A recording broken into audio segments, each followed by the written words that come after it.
So not even doing my regular intro this time, I just wanted to say something stupid that happened as I was going to record this. I opened up so I do the voice recordings for these videos, like, just on my phone with a voice memo app. But for some reason, Android doesn't have, like, a default system voice memo app, which is kind of stupid. Or at least one of my old phones did, and then I deleted it. I don't remember why, but then I had to get like a free one off of the App Store that was crappy, or the Google Play Store, or whatever us Android users use. But I opened up the program or the app, and it said, "Your Android has been infected, or it said compromised by 91 viruses. Press OK to like install or whatever." And then like in the top corner of the screen there was like continue to app. It was just the ad. Like, I couldn't believe that they were kind of tricking you into like downloading some scammy antivirus program or something. You know, where's Joel when you need him? Because those videos are great. The freaking Windows 98 destruction, Windows Vista destruction. I think that one is my favorite. Whichever one has like the MIDI of I don't even remember. It's been too long since I watched it. Whichever one that he plays like the Hungarian ice cream game that's like really loud and it goes tornado. That's my favorite. That's my favorite one. I like this level. I like the birch trees, I think they're called. I always used to see birch trees on my way home from school. Even though I live in a city, there was like one college campus that had a few birch trees on it.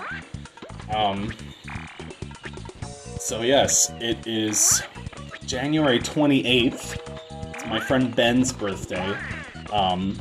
And oh my god, I'm so excited for January to end because it's maybe my least favorite month of the year, just because, I don't know, seasonal depression and all that. Like, December is probably, might be worse in terms of seasonal depression, but at least, like, it has Christmas in there to balance it out, so I don't know. And then next month is February, which, like, I don't love February weather-wise, but it has my birthday in it, so that kind of makes up for it. So, come on, Donald Duck, finish the level already. He has to, like, wait for the Invincibility Star music to run out. It's so funny that the ice cream is the, like, equivalent of basically, like, a Mario Invincibility Star. But one thing that bugs me is that it has a different theme song in each of the 4 worlds. Like, why didn't you just keep the same for... It makes no sense to me. So, like, when you go to the city level, it's not da-da-da-da-da-da-da. It doesn't make sense to me, but then again, what do I know? Speaking of video games based on Disney characters, I kind of want to do, like, a deep dive into Disney video games specifically, because, like, there's, like, a bunch of Mickey games on, I want to say, Genesis. And I'm not super familiar with, like, the Sega Genesis library, or, like, whether it has more Disney games or not. I know, like, yeah, it kinda. Like, Sega Genesis had Aladdin and Lion King and Jungle Book or whatever. I think it probably had the same things that Super Nintendo did.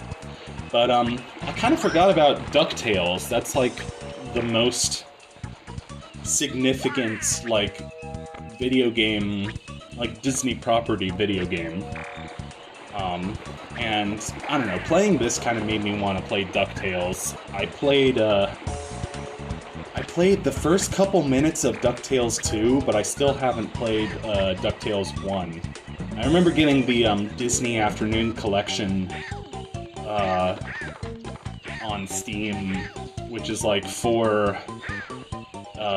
I just now realized that they called it that because Disney Afternoon was like a specific television block. Like, it was 4 or 5 shows that they aired in a certain block. Like, it was specific. It was like DuckTales, Chip and Dale Rescue Rangers, or at least the games were DuckTales, Chip and Dale, Darkwing Duck, Tailspin, I want to say. I don't even know if that's based on a show. If it is, I've never heard of it. But then again, I've never heard of Darkwing Duck. Then again, growing up as a kid, I only had PBS, which I affectionately refer to as Petroleum Broadcasting Services. No, but yeah, growing up I didn't have Cartoon Network or Nickelodeon or even Disney, so I didn't have a quote-unquote normal childhood. So, I'm kidding about that, obviously, but I did used to get teased in school about it. Like, somebody used to say, like, "Oh, you didn't have a childhood." Like, what the fuck? Why would you say that to somebody? I mean, like, kids in middle school used to bully me for liking Nintendo and not Halo. So, whatever. Kids bully each other for really, really stupid reasons. So, yes, it is now 11:40 p.m., continuing in the great tradition of recording these videos late at night. And today I even drank some coffee, and I was like... Well, it's funny, I drank some coffee and I went out and I was like... had my coffee and I was like looking at the moon and the stars and like enjoying the nice fresh air, you know, this 16-degree weather. Or whatever it is. And my computer says it's 10 degrees out now, so... But I had a sweater on, so it was fine. I don't know, I was like... if I'm only going out for 5 minutes, I'm not gonna put on a coat. Like, if I'm only going to the store that's across the street and back, I'm not putting on a coat. If I'm gonna be out for, like, 5 minutes... If I'm gonna be out for, like, 10 minutes or longer... I'm gonna put on a quote. Anyway, this is a really stupid...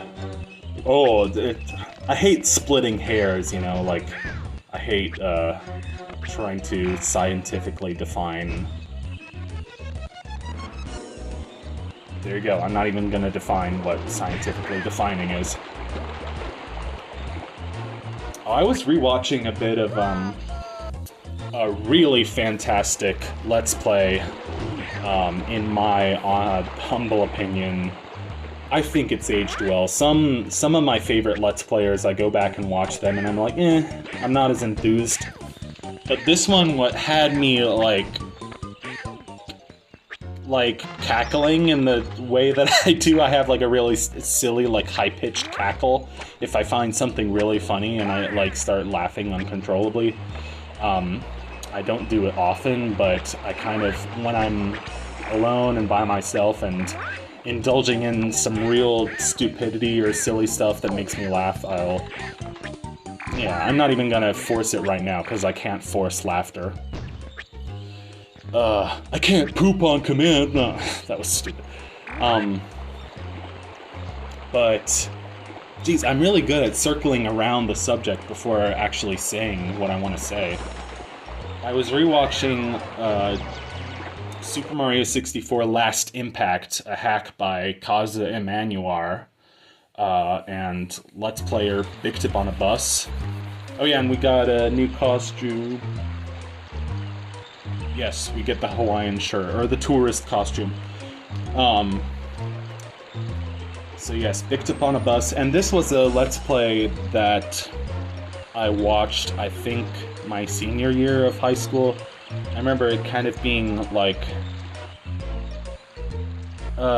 it was like early 2017 when it was coming out, and I was watching it like right as it was coming out. So that was when I was in my first, or in my last semester of high school, my very last semester of high school. I remember looking at one of the videos uploaded because I remember watching that Let's Play before I ever owned Breath of the Wild on Wii U.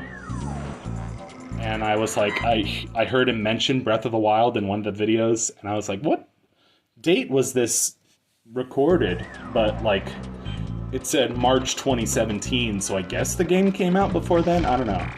I remember getting it, I very specifically remember getting it in May 2017, so it kind of coincided with the end of my high school experience, my Eras tour. Anyway, get the choo-choo train. So, I guess the most obvious joke that I can make about the city levels is like, oh, what do people in the windows of the high-rises think as a, you know, half-naked duck runs by in a temper tantrum with his fists flying in the air?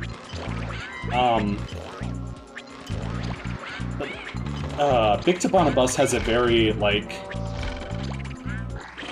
very specific commentary style that I think I have tried to, like, replicate in some of my videos, but not really, not really done, I mean, whatever. He just, like, has a way of, like, deadpan, but, like, saying very non-sequitur, and kind of just, like, saying nonsense, but in a very deadpan tone. It's hard to describe. And I used to kind of, like, try to replicate it by just kind of saying nonsense, like, the kind of nonsense that would fit, but kind of, like, I realized, like, down the line, like, oh, he's referencing Futurama in most of it, and he's referencing, like, Homestar Runner or these other shows.